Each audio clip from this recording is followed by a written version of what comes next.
Hello बच्चों, let's read this question. The ionization energy of helium plus is 19.6 into 10⁻18 joule per atom. The energy of the first stationary of lithium plus is.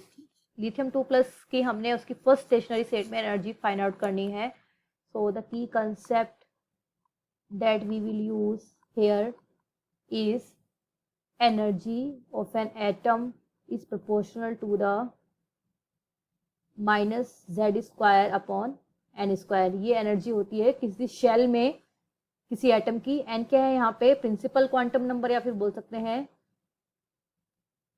Number of principal shell. और यहाँ पे Z क्या है? Atomic number of that particular atom. Okay, अब हमें इन्होंने यहाँ पे दिया हुआ है हीलियम प्लस.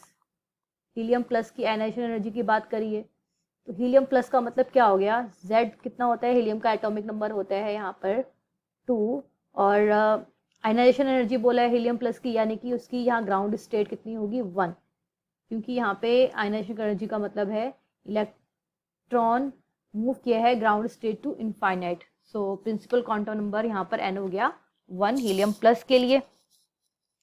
ठीक है, अब हमें अगर मैं लिखूं E प्लस, अब देखिए आयनाइजेशन एनर्जी क्या होगी? पॉजिटिव में, तो ये पॉजिटिव हो जाएगी क्योंकि एनर्जी क्या होती है हमें देनी पड़ती है किसी एटम को, तो ये पॉजिटिव में हो गई. देन जेड स्क्वायर यानी कि 4 अपॉन 1 स्क्वायर यानी कि 1, तो ये आ गया 4. अब हमें लिथियम 2 प्लस की निकालनी है. किसमें? उसकी फर्स्ट स्टेशनरी स्टेट में. हमने इसमें आयनाइजेशन एनर्जी नहीं निकालनी है, हमने इसकी फर्स्ट स्टेशनरी स्टेट में एनर्जी निकालनी है. तो यानी कि n फर्स्ट स्टेशनरी स्टेट का मतलब n इज इक्वल टू 1 हो गया, और z लिथियम के लिए कितना होता है? 3 होता है. ठीक है, अब इसके लिए E लिथियम क्या होगा? देखिए एनर्जी जो होती है स्टेशनरी स्टेट में वो नेगेटिव में होती है, क्योंकि हमेशा किसी एटम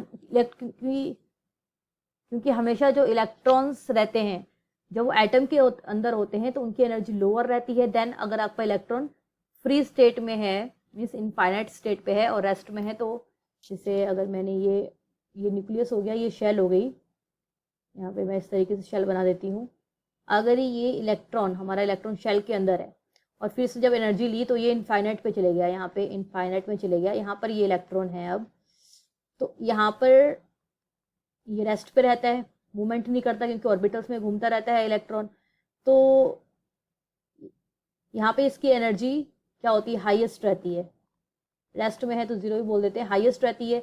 और जैसे जैसे वो आपका ये इलेक्ट्रॉन वापस एटम के अंदर आता है तो एनर्जी रिलीज करता है, यानी कि उसकी एनर्जी कम होती जाती है. तो एटम के अंदर एनर्जी क्या हो जाती है?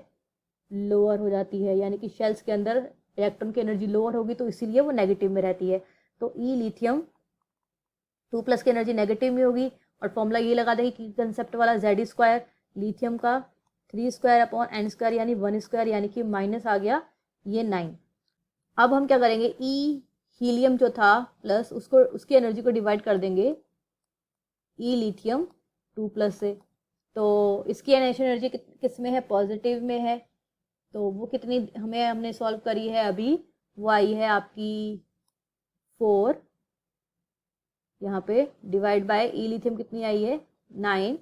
तो इसको अगर मैं चेंज कर दूँ, रिवर्स कर दूँ, E lithium 2 plus is equal to कितना हो जाएगा? 9/4 multiply by E helium plus, और ये आपकी लिथियम की माइनस में रहेगी क्योंकि हमने यहाँ पर एनर्जी निकाली है स्टेशनरी स्टेट में, और ये ई जो हीलियम प्लस की है ये आयनाइजेशन एनर्जी है, तो इसलिए वो पॉजिटिव में है.